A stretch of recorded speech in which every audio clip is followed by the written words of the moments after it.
All right. What a way to start. I love that little juice bit. Welcome to the Chasin Bling Podcast, episode 2. Today is Thursday, March the 6th, 2025. That is Big Ben. I am Coop. And, here we go. Ben, it's exciting. This is week 2. It's week 2. Week's gone by. I can't wait to get started. This is gonna be awesome. And we got some good stuff today. But first, we need to do some shameless self-promotion, and to do that, we need to introduce everybody again to our brand 60. It is a custom team uniform and teamwear brand that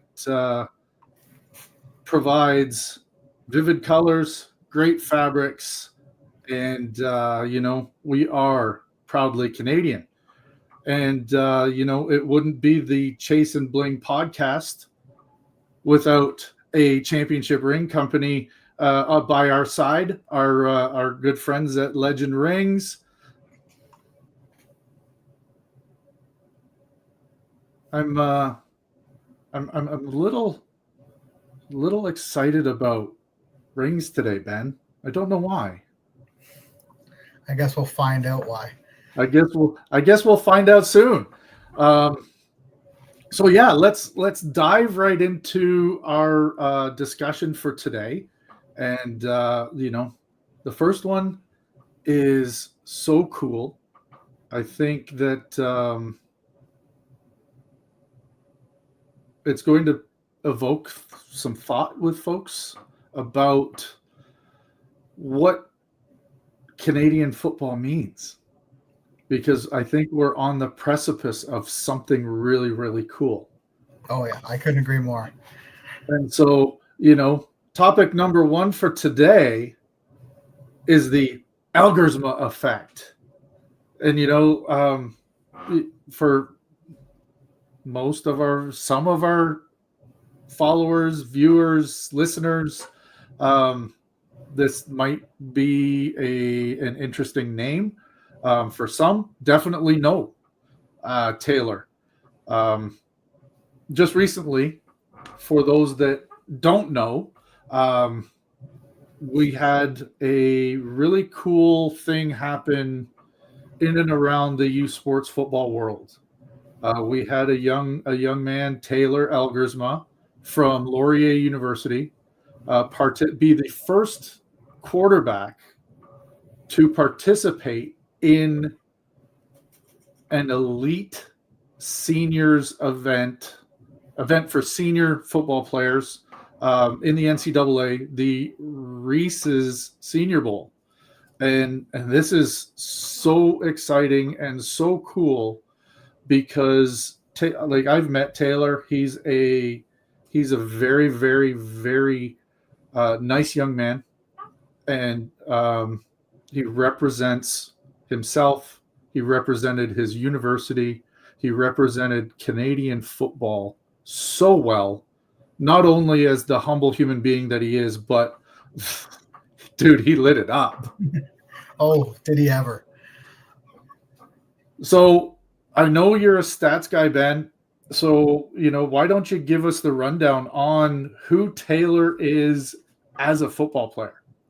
Okay, so Taylor was a 4th-year senior at Laurier University. He is 22 years old. He's 6'6", and he's about 210, 215 pounds. His last season, you could say, is probably one of the best seasons to come from university football in a long time. To put it into perspective, just some quick numbers about him. He had a 73.4 completion percentage. He had 35 touchdown passes, 7 rushing touchdowns, with 4,252 passing yards and only 11 interceptions.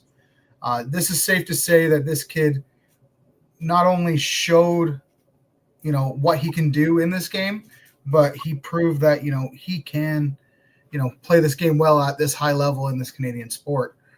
This season is nothing to be ashamed of. This was to be able to to be able to lead Laurier to a Vanier Cup and come out of a very strong OUA conference where they have to play the likes of Western, McMaster, Ottawa every year, and to do it the way they did it this year, he is to be commended.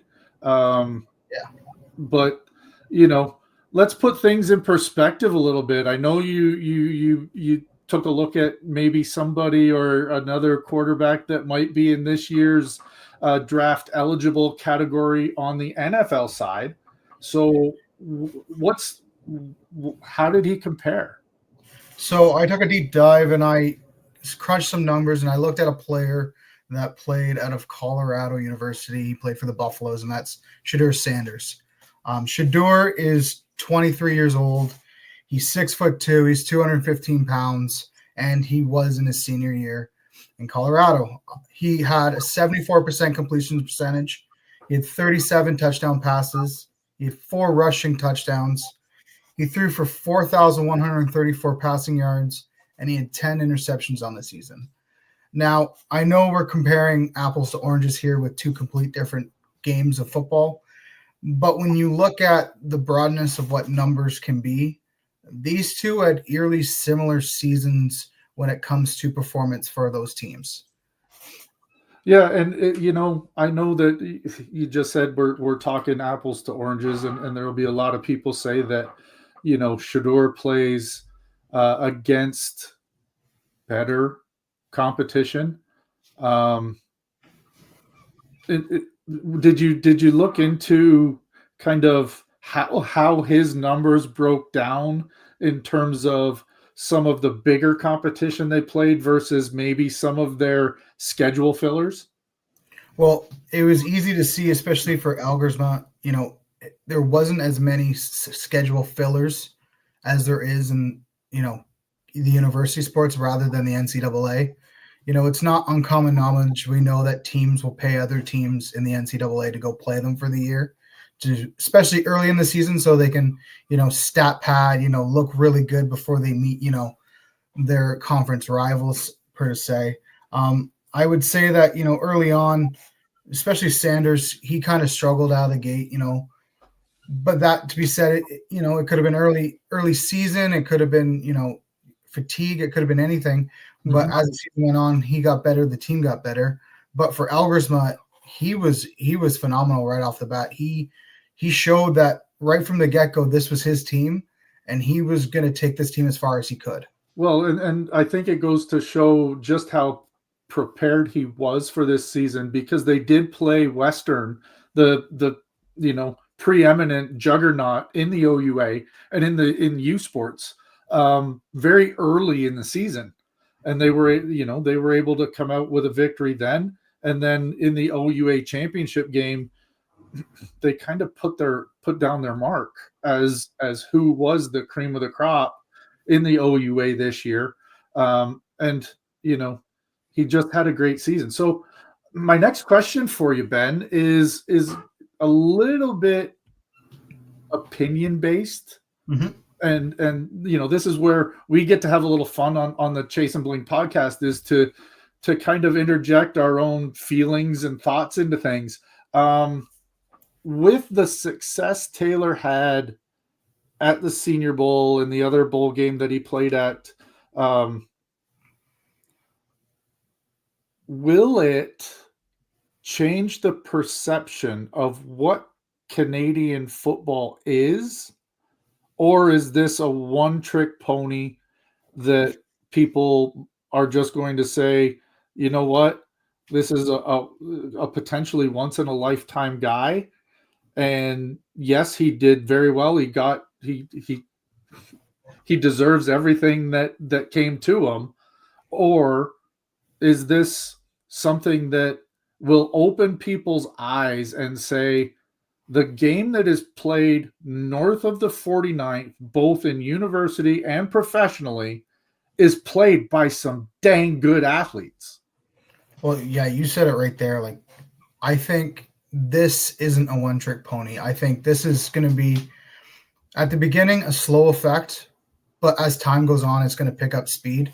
And we're going to see more and more athletes come out of this country and, maybe have a chance to show their skills in a Senior Bowl, or even get, the opportunity to play NCAA football.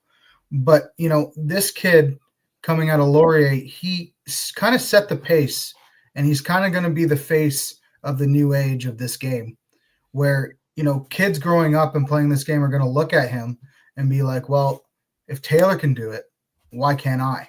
Mm-hmm. And it's going to give them, a shot of adrenaline to go out and prove themselves, because, he proved a couple of weeks ago that he belonged playing this game. Oh, did he ever? In both facets, whether you want to say the NFL or the CFL, this kid can play ball, and it's gonna bring some following where others are gonna, get a chance to showcase their skills. Yeah, and I think I played both Canadian University and I played in the CFL. I've been tooting this horn for years that the talent up here is great. And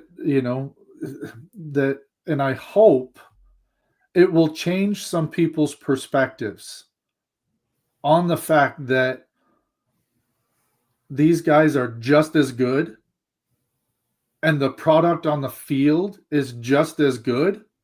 It's just a little different, right? I think the one thing that really amplifies the US game is the fact that the field's a little smaller and the stands are so much closer to the field. Yes. So the feeling is a lot more intimate, where in the Canadian game, you have a much larger field. And for most stadiums that are non-pro, you have a multi-use stadium where there's now a running track around the field that puts the stands so much farther away from the game. Well, and I also think that, with the Canadian game and being on a bigger field, you, as football people we are, watching these people play, you can really see the one-on-one battles flow a lot better because there's more room to maneuver. Oh, absolutely. And they get a chance to showcase it a little more. Mm-hmm. Whether, it is a big game or a small game, they get a better opportunity to showcase what they can do one-on-one. And, I think people will start seeing that when they start showing up and, watching these games. Yeah, it's it'll be an interesting thing to see moving forward. Does fan participation increase with the movement at the university game? Because Taylor, great football player. Yes, but there's more Taylors out there. Yeah, and it's just just the tip of the iceberg, where now there might be some more eyes that say, man, these guys are good. And they deserve every shot they get. And I think that's all it's going to take. It's going to take a couple sets of eyes to go, yeah, this game is no joke. These kids can play. And, instead of comparing apples to oranges, hopefully soon we'll be comparing apples to apples. Oh, absolutely. So, you know what? This will become an ongoing topic for us, I'm sure, as we continue to talk about the U Sports side of football and to see how it goes. But to switch topics for today a little bit, our second one's kind of exciting. Oh yeah, it's an interesting time of year. It's minor hockey playoff season, as some would say. The OMHA is kind of kicking into the last gear of things. Eventually, it'll come up where champions will be crowned, and they'll get an opportunity to celebrate with something that came from the season. and that is, the bling. Yeah, yeah. You're right. It is that time of year where, you know, across the country, hockey players from, you know, age 4 to age 16 to 18 are getting down to crunch time, and really honing in on that playoff system. I know that, in the past, it's been super exciting, um, because you get to go, or you were able to get to go to different places that you'd never been to before. I understand now things are a little different in the OMHA. Yes, ever since COVID, hit us 5 years ago, the OMHA changed the way they do the playoffs. Traditionally, it was a traditional playoff format where teams would go to each other's home barns, play a best of three or a best of five, and they would play 3 or 4 rounds if they were to make said round and move on. Now it's a one weekend event where the teams go to one arena and they all play on the same ice surface. It raises the question, how things have changed over the last, even 5 years when they changed the rules. Where, you know, I remember going to see, friends and family play, and you get packed into the old barn, and everyone from town was there, and it wasn't just relatives, it was friends, it was people that heard from other people that, oh, they were going to the game tonight. And then you got the opportunity a weekend later to hop on a bus for a small fee and go to Tavistock, or somewhere that was 3 hours away, to go see their old barn and go see them on a road game. And now I think that gets taken away from the kids, because I would imagine that that experience alone of being 14 years old, hopping on a bus ride up north, it's going to be something they would remember for a while. Oh, for sure. Those experiences really stick with you as a young athlete, and it's those are the things that you remember as an old athlete like me, where you get to experience that similarity to what the pro style playoff is, where you have a 3 game, a 5 game play down, and you get to play one night in your barn, one night in another barn, and you get to go and play against some different teams. I can see now, like, I know, being a parent of a former young hockey player, the tournaments are fun, but it's very packed in, very hectic, and you don't come out with the same kind of feel as you would, with the old school style. So it'll be interesting to see what happens, like, coming down the road, whether it's a successful experience for the OMHA, or whether it's a move back to the pre-COVID system, that takes place. That'll be interesting. But the one thing that, no matter which is played, it all falls down to one, the champion.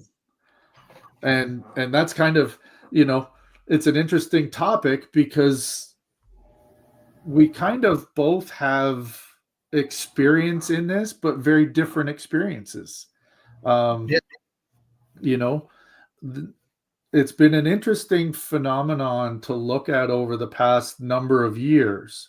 I think with the prevalence of, how much bigger, how much blingier the Stanley Cup ring has gotten, and how much more people see it, it's become a more prevalent way for minor clubs to celebrate.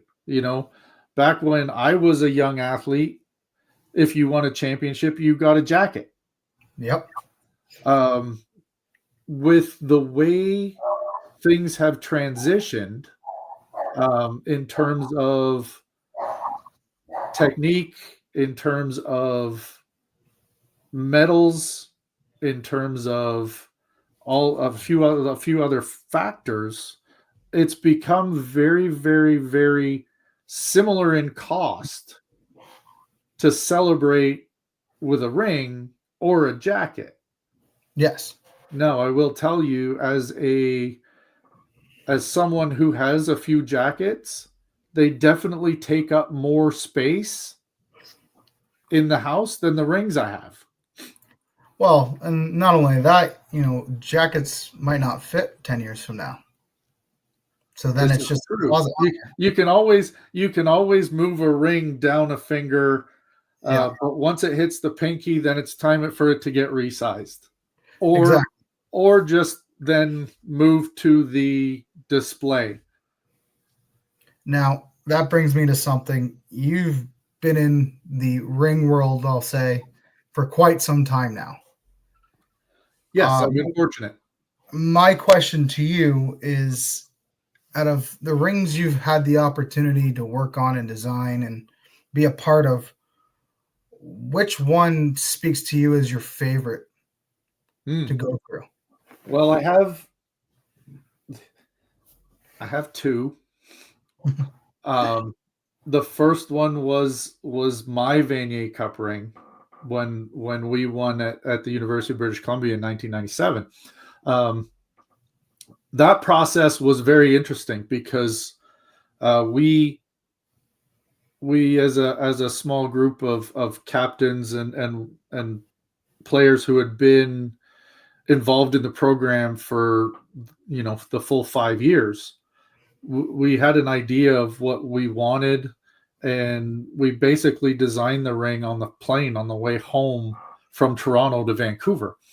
And then it was left up to the ring company we chose to go with to kind of put what our desires into a finished piece.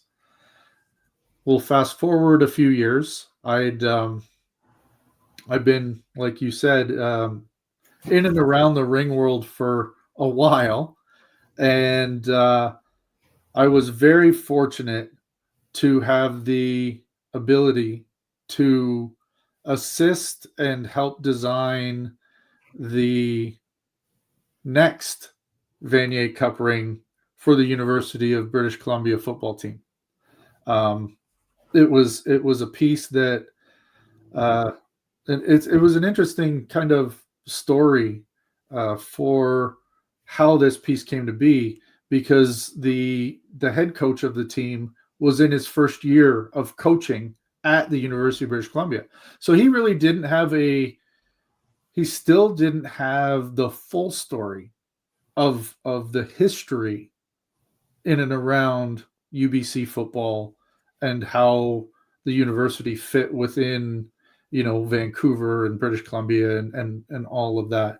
So I was lucky that I was able to assist him in some of the storylines that went into the piece.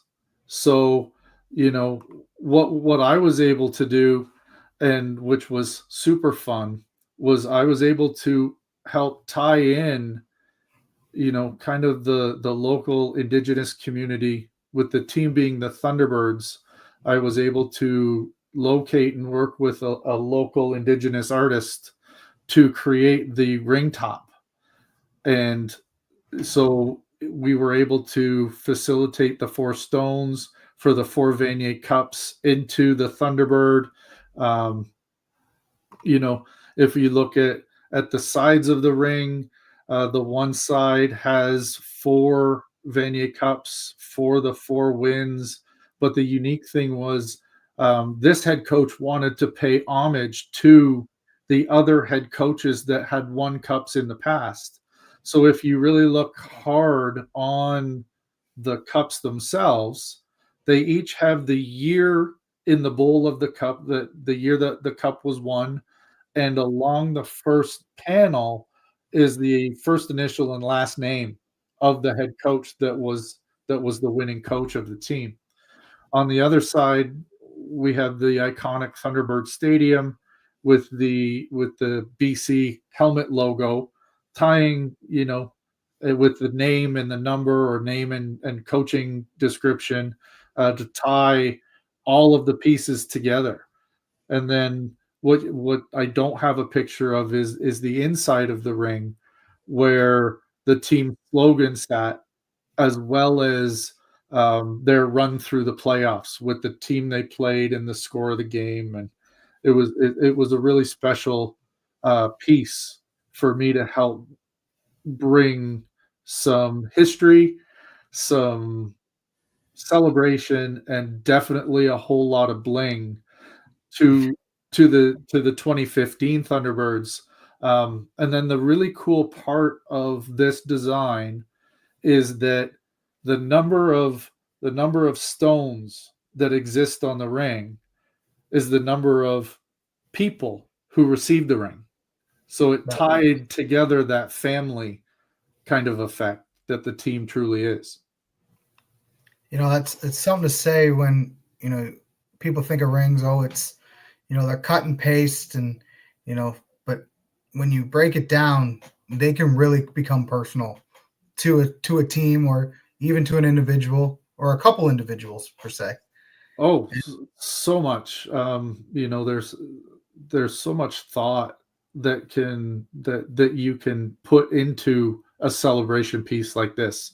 So it's definitely a passion project.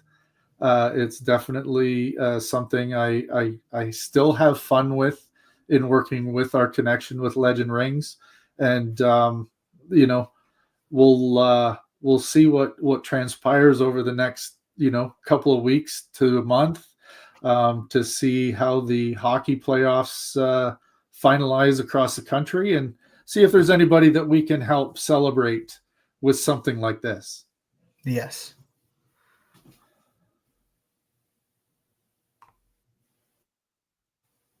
Well, my man.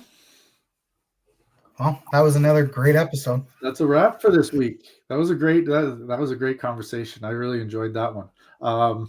Looking forward again to next week. Look for us on our Instagram page next Wednesday night for an announcement on what our Thursday topics are going to be. We go live at 1 p.m. Thursday, and hopefully you'll join us live. If not, give us a look when you have some time on the Chasin Bling Podcast YouTube channel. And as always, we always appreciate a like, a subscribe, or a share, and that's it for this week. Thanks, everyone. Thank you. Sayonara.